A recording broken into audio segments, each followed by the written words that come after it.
Welcome, and welcome back. I'm a big fan of monkeys. I think if you've watched this channel for a while, you'll probably be at least moderately aware of my slight obsessions with the animals of the monkey variety. They make constant appearances in my vids, just in like little memes and stuff. My whole Instagram feed is actually just like baby monkeys like jumping around and shit. Actually, hold on, bro. Monkey, scroll down. 2 monkeys. That's AI. That's fake. We don't rock with fake monkeys. But look, there's a real monkey right here. I don't know why he tooting it up like that. A little weird ass monkey, you know, monkey with the beard. I like monkeys. But what I've never fucked with is chimpanzees. And let me tell you why. People get monkeys and chimpanzees confused. They're 2 entirely different species, bro. You niggas didn't watch Go Diego Go, and it really shows. The story that I'm going to be bringing to you all today, it's a weird one. It's a doozy, but I think at the very least, it can't be said that it's not interesting. So without any further ado, new story alert. This doesn't mean that I'll be setting aside or dropping Babel or any of the other stories I started. Babel will return in a video or 2. Jogon might, probably, maybe return eventually, but for now it's monkey time, and let's just leave it at that. So we start off in a biological research institute. We're in Escondido, California. Most of this manga, and this already kind of sets it apart, most of this manga takes place in the States. I'm pretty sure someone watching this right now lives in California. I don't know if you niggas live in Escondido, but we start off at the Stollard Biological Research Institute in Escondido, California. And in this research institute, we're seeing like a bunch of animals, right? They're all caged up, they're in their cages. You know, they're the animals that are being experimented on. Suddenly, like 5-6 niggas in anonymous masks break into the research institute with AK-47s. They're like, freeze, nobody move. This is the Animal Liberation Alliance, and we're occupying this laboratory. Now, bear in mind, right, in this laboratory, I guess they didn't have security like that. It's literally just a bunch of scientists and animal researchers and stuff, and so they really don't want that smoke, right? But the dudes in anonymous masks, the Animal Liberation Alliance, you know what I mean? They're not there to play. They're like, everyone put your hands up, get down on the floor, blah, blah, blah. The security guards, Paul Blart and them, try to pull up, right? They're reaching with their waist. They're reaching for their waist for their little handguns. They must not have seen that my boys in the anonymous masks came with the real guns, bro. And so when the cops start coming after them, you know what I'm saying? Grrr, you know what I mean? They let some shots off. Obviously, they weren't aiming for the cops, right? They aimed for this little like area above their heads, but they're not playing, bro. They literally took the cops hostage, bro, put the gun to their head, and they said, anyone disobey, and we shoot all of you. Now I'm sitting here reading this, right, off rip, right? It's crazy timing, right? And I'm thinking these dudes in anonymous masks are really like that, you know what I mean? Like they might be a real threat. But we get a closer look at the dudes in anonymous masks, and they're over there whispering to themselves. They're like, hey, like, watch it, bro. Like, you almost hit someone. You know what I'm saying? Like, they're there with the guns, but they're not really trying to catch any bodies. They're kind of just trying to take hostages and do what they got to do. But suddenly, these dudes in the masks, right, they start freeing all the animals, letting them run around the compound in the facility. They free the test dogs, the test bunnies, the test rats. They're just going through the whole compound, freeing all these animals. And eventually, one of the dudes wearing a mask pulls up in this room, right? He pulls up in this room that's holding a chimpanzee. Now we get a closer look at this chimpanzee, right? It's a female chimpanzee and it's losing a lot of blood. And at first they're like, yo, like, what did these researchers do to this chimpanzee? But it turns out, you know, this chimpanzee isn't bleeding because it was abused or anything. This chimpanzee was bleeding because it's pregnant and it's having a miscarriage. Suddenly, you know, one of the dudes who's in there, he gets a little, like, a telecom in his ear, you know what I mean? They're communicating through these little earpieces. This team leader is like, hey, the cops are on their way. We need to, you know, get out of here. So they're all looking at this monkey. They're like, shit, we need to get out of here. But, you know, there's also a chimpanzee that needs us right now. Now, at first, right, they're like, all right, you know what? We freed the animals. We made our statement. We did what we need to do. Let's get out of here. But one of the dudes is like, yo, like, we freed these animals. We can't just leave this chimpanzee here. And, you know, the other ones are like, you're right, you're right. All right, here's what we're going to do. We're all going to escape. We're going to bring the chimpanzee with us, you know, bring her into the van, and we'll drop her off at the local animal hospital. We cut to 2 months later, all right? And we're in the Kornberg Primate Research Institute in St. Louis, Missouri. Again, whoever thought we'd be reading a manga that takes place in literal Missouri, bro? Why Missouri, bro? But anyway, we're in this research hospital, right? We're in Missouri, and this doctor, he's looking at the baby that this chimpanzee gave birth to. He's kind of in disbelief. He's like, so it's definite then? And the other doctor's like, yeah, bro, it's official. We approved it with the National Academy of Scientists. We did DNA sequencing to make sure this shit was real. This shit is real, bro. This baby that we have here right now is no normal baby. This baby is a hybrid born of a human and a chimpanzee. A humanzee, bro. We're about to get real wicked with this manga, bro. We cut to 15 years later. We're still in Missouri, Shrews, Missouri, right? We get a look at this nice house, a nice rural looking house. You know what I mean? Look like they got a nice plot of land, a nice ranch on their property. And in this house, we hear a woman's voice. She's like, Charlie, where are you? Answer me, right? She's wondering where this person named Charlie is. You didn't get a look at all these pictures and newspaper articles that are hung up around the house, right? And it's about this humanzee, right? But this woman comes from out one of the rooms and she's like, yo, Bert, have you seen Charlie anywhere? And the husband, Bert, he's like, no, I haven't seen him. I wonder where he is. He's probably out in the jungle again. And the mom is like, honestly, like, it's his first day of high school. What's he doing out in the jungle? We then cut to Charlie. My nigga Charlie. He's up in the tree, right? He's looking at this butterfly that was caught in a spider web, and he eventually, you know, he sees the spider about to eat the butterfly, and he just reaches out and kind of frees the butterfly, lets it fly off in the distance, and from below him, right, down on the ground, Charlie! His mom is calling up at him like, Charlie, get your ass down here. So Charlie, you know, he's still half chimpanzee, so he's got the acrobatics. He just jumps out the tree and boom, lands on the ground in front of his mother. His mother is like, Charlie, you can't be doing this weird tree climbing shit in school. Like, just please promise me you'll be normal in high school. And Charlie's like, damn, why not? And she's like, because normal high schoolers don't be crawling in trees, Charlie.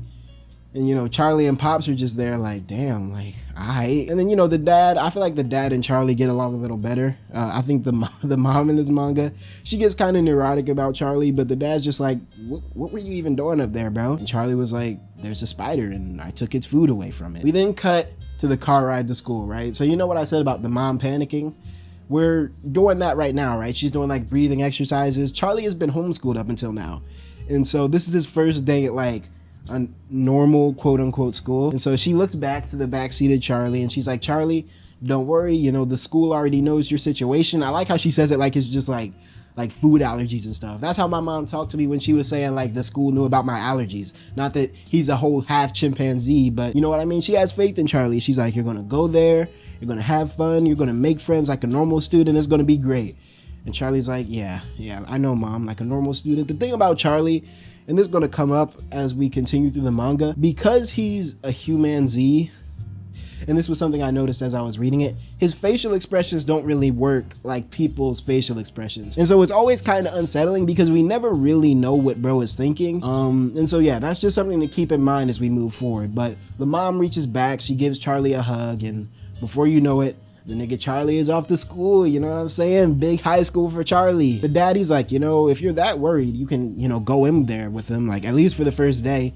And the mom is like, no, bro, like Charlie is 15. He's too old to have his parents hovering over him. You know, any normal teenage boy would hate that. Let's just let him do his thing. Pops is like, like, you said it, not me. And I can see what she's saying. Like, she seems to really want to give him the normal human boy experience, but let's keep it a stack right now, bro. That's not no normal human boy. We then cut to inside the building, right? Everyone's heads turned looking at Charlie. My boy walked. This nigga looks so stupid, bro. I'm sorry. Why is he always looking at the screen like that, bro? But Charlie, he's walking through the hall, right? And there's a bunch of chatter going on to his left, to his right. Everyone wants to see the humanzee, right? Because you have to bear in mind, the humanzee, Charlie is kind of a celebrity.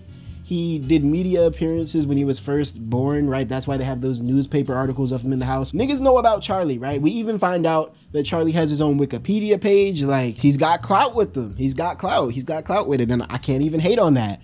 But, you know, Charlie's just in class, right? He's just vibing on his fucking MacBook, bro. He looks so... All right, let me be serious, bro. Let me stop laughing at him, bro.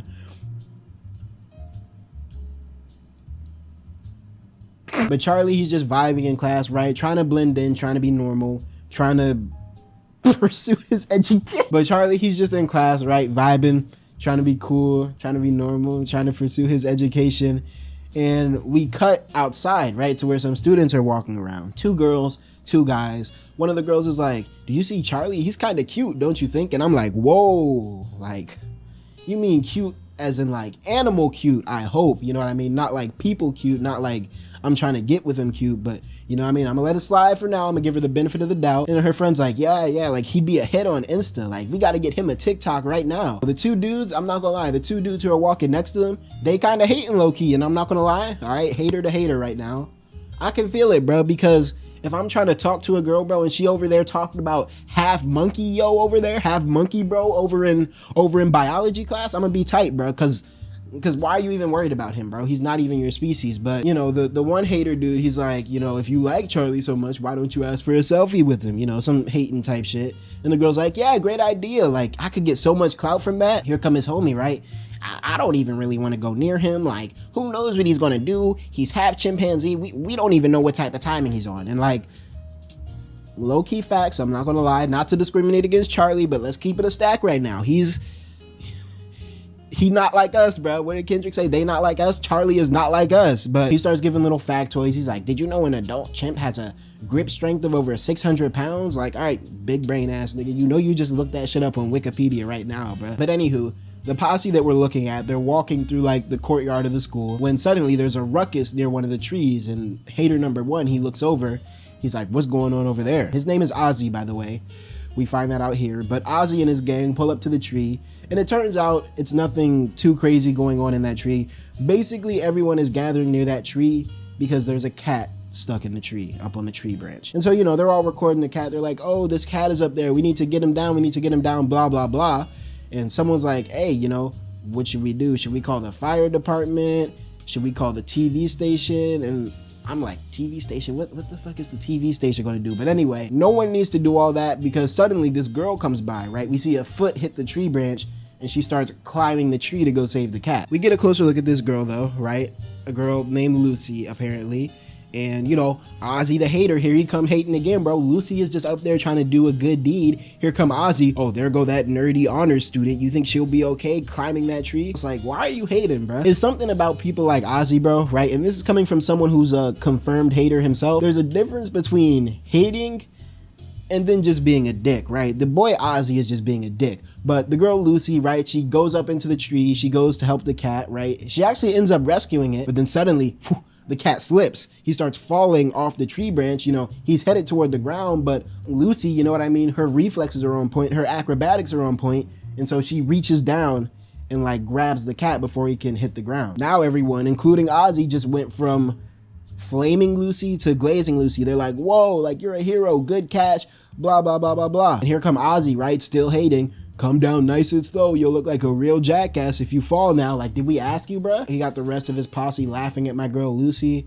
I'm not gonna lie, they're bullying her low-key. It's kind of sad, but Lucy doesn't really have much time to think about this bullying because she starts to hear the tree branch, the one she's sitting on, it starts cracking behind her. We then cut to another angle of the tree, right? Behind the tree on the other end, we see the boy Charlie. He's looking out the window, looking at Lucy, and suddenly this branch snaps, right? Lucy and the cat go into free fall, but here come my boy Super Charlie, zoom, jumps out the window, right? Niggas don't even realize that Charlie left yet. That's just how fast he is. He jumps out the window, he grabs the branch with one hand, he grabs the cat with another hand, and he grabs Lucy with a foot, because you know what I mean? He's on that chimpanzee shit. He got opposable thumbs on his feet or something, and he basically, you know, just saves the day. We get a full page spread of my boy Charlie, and I'm not gonna lie, that's big Charlie right now, bro. That's big Charlie the chimpanzee. Charlie, he looks down at Lucy and he's like, I'll pull you up, so just stay still, relax, don't move. He gets both of them into like a safe and secure position, and he starts descending the tree. And one of the girls that was just talking about Charlie, she's like, yo, did you guys see that? That was so cool. And of course it's a modern day high school, so she's recording the whole thing the whole time. But yeah, everyone's talking about Charlie now, right? They're like, yo, he's like a superhero. Like that was like something that you'd see in a Marvel movie. One of the dudes who was recording, he's like, oh man, I think I got a pretty awesome video. And Charlie, he just, you know, he just hands her the cat casually and just walks off. Like, I'm not gonna lie, that's big Charlie, bro. We cut back to Ozzy and the other hater dude, and he's like, wow, that dude really is half chimpanzee, huh? Like, no human's gonna do that.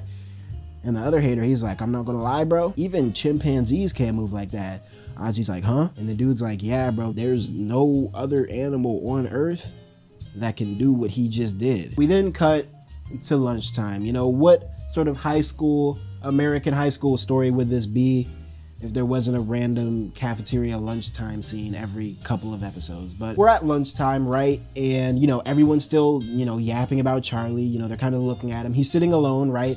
Because no one really wants to... I feel kind of bad for my boy, I'm not gonna lie. But he's sitting alone because no one really wants to sit with him.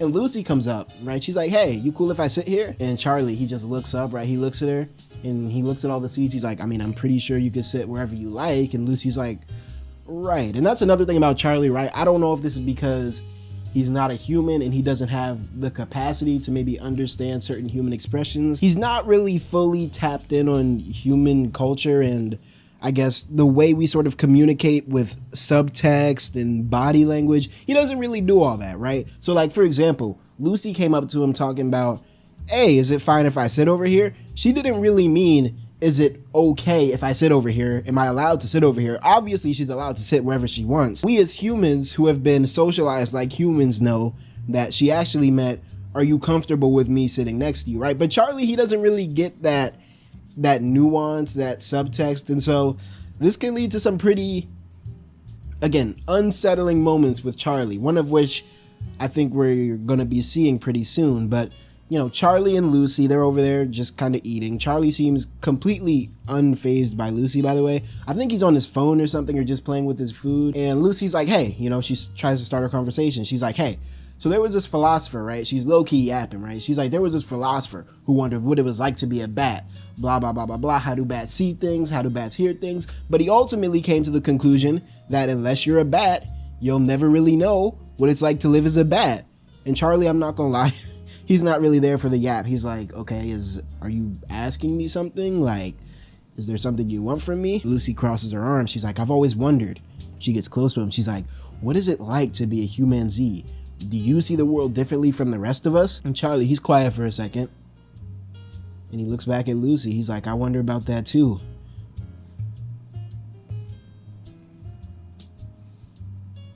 I can't take this man's face serious. But he looks back at Lucy and he's like, what's it like to be a human? Now, I don't know what this frame right here is supposed to represent. It looks like the girl Lucy is blushing, right? And nah, that's uncomfortable, bro. I'm not gonna hold you. That's uncomfortable. Like, is she a furry? What's going on here? Like, why does she look like this? This is the shit they do when like the anime characters be falling in love. You know, their whole face gets white, a little blush. Like, I don't really know what to make of this frame right here. But you know, she sits back and she's like, "Hey, I'm Lucy. You know, thanks for saving me earlier. Want to be friends?" And Charlie's like, "Sure," and he just shakes her hand, bro. Oh man, this is quite the story. But Lucy, she gives him an update on the cat. She's like, I took the cat to the principal's office. You know, they're gonna put up posters, and if they can't find an owner, they're gonna try to find it at a foster home. And you know, Charlie, he's just eating. He's like, oh yeah. Lucy continues yapping for a bit when suddenly the two girls from earlier, right? They come up to Charlie. They're like, hey Charlie, you trying to take this selfie with me real quick? Charlie, he's just like, sure. You know what I mean? He doesn't really know or care why they would want a selfie, but again, at this point, he's been almost like media trained. He's used to being in front of the media. He already knows the deal. The two girls, eventually, they see Charlie's lunch and they're like, oh, you got the vegetarian lunch? And they ask him like, do you eat meat? Or maybe you can't because you're a chimpanzee? Like, you know, what's going on here? And Charlie, he lifts up an apple. He's like, I mean, I'm pretty sure I can eat meat, but I never really have. My adoptive parents are vegan. And you know, one of the girls is like, wow, they're vegan, that's so cool. And the other girl's like, yeah, I tried a plant-based diet once and I lost 10 pounds. Here come these hating ass niggas. They probably saw my boy Charlie picking up the hose, came to immediately ate. Here come Ozzy, big ass, big super senior ass. He sees Charlie and you know, he's like, listen, so Charlie, if you're so progressive and enlightened, let me ask you something. And you know, Charlie, he munching down on his apple. He's like, all right, what's up? Ozzy, he's like, vegans believe that all animal lives are equal, correct? So you shouldn't discriminate against any species. And he's like, yeah, that's a badass philosophy, no question. I rock with that. But how about this? He starts to pose a hypothetical, you know what I mean? He's trying to start a little political debate or something. He's like, say there was a mouse carrying a deadly disease and it was about to bite you. And the only way to stop it was to take your gun and shoot the poor little thing. He pulls out like a finger gun. He's like, bang. He's like, what would you do? After all, if its life is worth the same as yours, a kind-hearted vegan like yourself can't just shoot a little mouse. Charlie, he's quiet, right? He's, I guess, analyzing the question that was just posed of him. The one girl chimes in, the blonde girl, she's like, I'd run away super fast. And the other girl's like, you can't though, that's a part of the question, right? Like, obviously Ozzy's trying to present some super unrealistic straw man ass question to back Charlie into a corner to go against his own philosophies. But Charlie, right, he answers the question. He keeps it a buck. He's like, look, if it was me, I think I'd shoot the mouse, bro. I'd kill him. Ozzy, he's hype as shit now, right? You could tell when a hater has successfully hated because they start getting hype. He's like, ha, you see, you call yourself a vegan, but it's all the same in the end. His homie is like, Ozzy, bro, you're tweaking, dog. Like, let's just get out of here, bro. And Ozzy, he keeps going, right? He's leaning in at Charlie. He's like, you're honest, though. I'll give you that. But you know what? You are like half wild animal, so I respect it. He's like, but you know, you can't call yourself a true vegan. Your whole philosophy is an L. It's survival of the fittest. You would kill a mouse if it meant your benefit. That's just the law of the jungle, right? Here come Charlie. He's like, but he cuts Ozzy off. He looks at this nigga Ozzy dead in the eye. He's like, I'm gonna keep it a buck right now. If you were the one carrying the disease, shit, I'd shoot you too. You better watch out for that boy Charlie, bro. That nigga about to become a school threat. Ozzy and his homie are like, bro, what? And the girl's like, yo, no way he just said that. Even Lucy, weird ass over there, like, yo, Charlie, are you good, bro? We then cut to the end of the school day, right? Charlie's mom is outside picking him up, right? She just seems happy to see that everything went moderately okay. But we're looking at the car ride home, right? She's talking to Charlie. She's like, so how was your first day? Like, did you enjoy it? Did you make any friends? How did it go? And you know, she kind of jokingly says like, I hope you haven't been jumping out of any trees. And Charlie's like, nope, I didn't jump out of any trees, mom. Big lying ass nigga. You literally jumped out of the school building into a tree. I mean, technically he didn't jump out of the tree, so fair enough. We then cut to 5 days later, right? A small time skip, but we're in New York City now.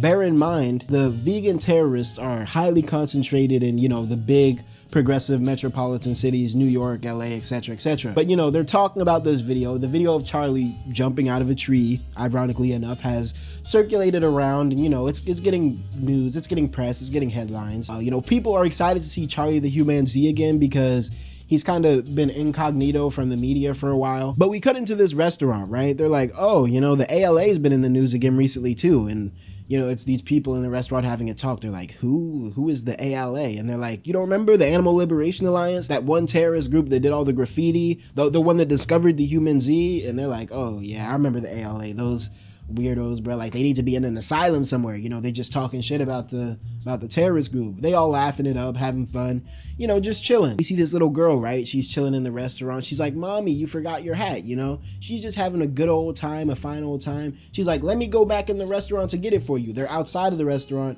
She wants to run back into the restaurant to get her mom her hat, you know? W little daughter. We get a look at some of the waiters, or the bus boys, bus women, bus girls, but we get a look at these two girls who are cleaning up this one customer's food, right? They're like, damn, this customer left without eating a bite. That's weird, right? They got 2 steak sirloins and fries, but they got steak frites. And you know, they're wondering like, I wonder why this dude didn't touch his food. Like maybe he wasn't feeling well. We see the little girl again. She found the mom's hat when suddenly, doom, nigga, the whole restaurant gets blown the fuck up, bruh. Old girl is smoked for sure, bruh. The whole city block honestly looks like it's bad, bro. It's bad. The smoke starts to clear, right? We get a look at the mom of the little girl who was in the restaurant. She's freaking out. She's like, Sally. She's like, Sally. And we get a look at Sally, or whatever is left of her, which isn't much, the hat. But we get a look at something that's in the rubble, right? And at first I'm wondering like, why are we looking at this? But then I look at it closer and we see that it's the ALA's logo.